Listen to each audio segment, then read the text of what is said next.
Hello everyone and welcome to Knife Delights. Well, today I got a special treat here.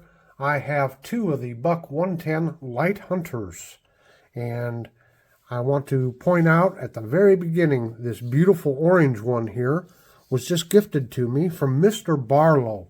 Now, if you're not familiar with Mr. Barlow, you got to go check out his channel. He has wonderful content.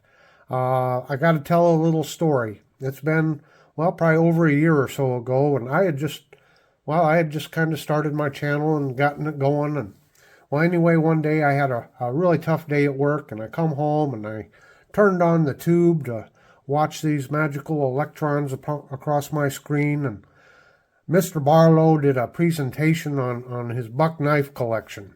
And oh boy, was it ever a pleasure to watch, and it just made my day. And so I'll thank him again publicly here for that great video and for, well, giving me a nice ending to a tough day. So Mr. Barlow, thank you so much for this gift. I very much appreciate it. And I must note, I'm not quite sure where you found one with the orange handles here, because I was, while researching for this video, all I could find was the models in black. So good on you. I love this orange. So while I show you these knives here, I'll just kind of pass along what Buck's marketing department has to say about these knives. The 110 Folding Hunter Lite is a lightweight version of the American classic, the 110 Folding Hunter. Weighing in at only 3.2 ounces or 90.7 grams, the Lite is created with a lightweight molded nylon, drastically reducing its weight while maintaining the same quality as the original Folding Hunter. The razor sharp 3 3/4 inch or 9.5 centimeter 420 HC tumble finished clip blade is perfect for detailed work like piercing and cutting in tight places. The blade features a nail notch for extra grip while opening the knife. The knife stays open safely and securely with a lockback design. The knife folds closed to 4.78 inches or 12.4 centimeters. This gives it easy storage and can be carried with the included heavy-duty polyester sheath on your belt. So yes, this knife does come with this belt pouch. Hello and welcome to Knife Delights and another edition of 2 for Tuesday. In this video here today, we're going to take a look at, well, something a little different. Here we have two bayonets, one from the World War I era and the other from World War II era. The first one, the large one down here, this is a Springfield M1905. And up here we have a Kiffy. It's kind of a reproduction, probably post-World War II, M4 fighting knife or bayonet knife. Let's start by taking a look here at the Springfield Armory 1905. And we can see on here, we've got Springfield Armory 1918. And 1918 was the year of this manufacture. Of course, it's got the exploding ordnance logo there.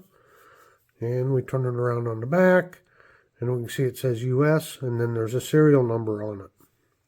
Now, these bayonets here were originally 16 inches long, and they were designed for the M1903 Springfield rifle, which was used during World War I. In 1943, they were reduced in size to 10 inches. And they were used on the M1 Garand. I'm not sure, but I believe this one here is just a replica.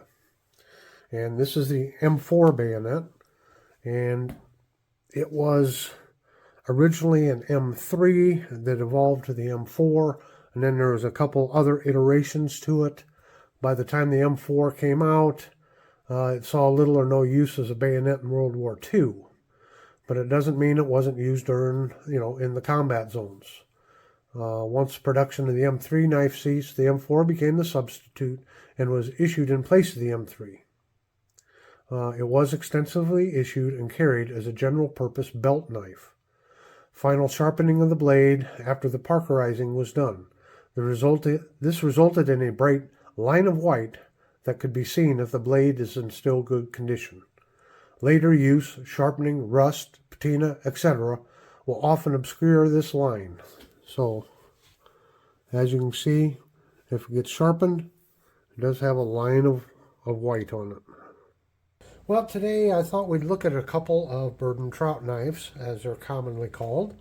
And on the top here we have a Rough Rider, and on the bottom here is a Winchester. Now this Winchester was in that bag o' knives that I received from my cousin, and I've never really reviewed it, so we'll give it a look-see. At the same time, we'll go over this Rough Rider at the same time. So the Rough Rider, this model number is 090, and they call it a small skinner. And the price, current price looks like right around $27. It has 440A steel, stainless steel, and the handle is stag.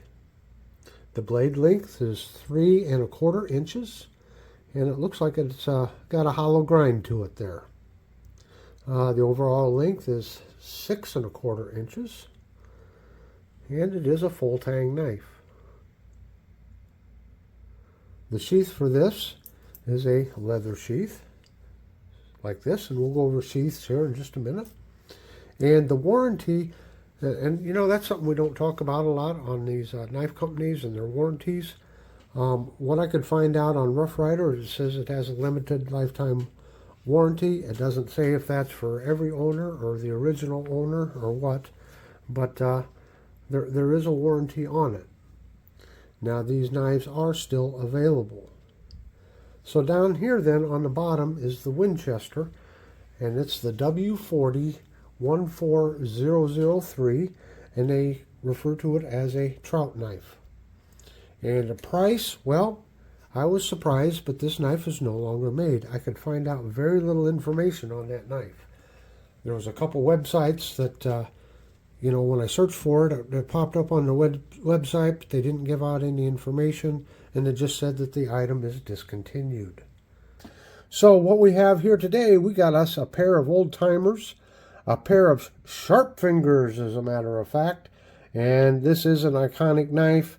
When I got into collecting here just a few years back, why, this is one of the first ones I bought. I just knew I had to have this one in my collection. So before we go any further, let's just see what the marketing department has to say about this old-timer here. It says, introducing the Schrade Old-Timer 152 OT Sharpfinger, a design so iconic that it has set the standard for knife companies worldwide. This fixed blade knife boasts an unmistakable upswept blade, elevating it beyond a mere skinner.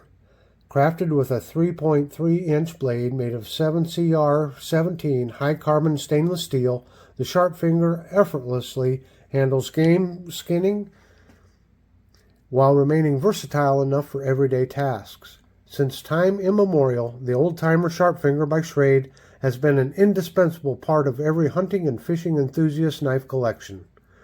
Its reliable grip handle and rust-proof blade thrive in the harshest condition that hunters and fishermen brave regularly. Laying next to it then is the 152 OTL, or large. So this one has the same blade steel, 7CR17 MOV, stainless steel. They're both full tang construction, as you can see. And, of course, this one has a much larger blade to it. This weighs 6 ounces, and this weighs a little over, around 3 ounces or so. And, oh, I did not get the blade length on this one. But the overall length is 8.6 inches. Now, in handling these two, you can see the blade on the large is much wider. It's not necessarily a whole lot longer, somewhat longer. To me, the big difference is the handle size.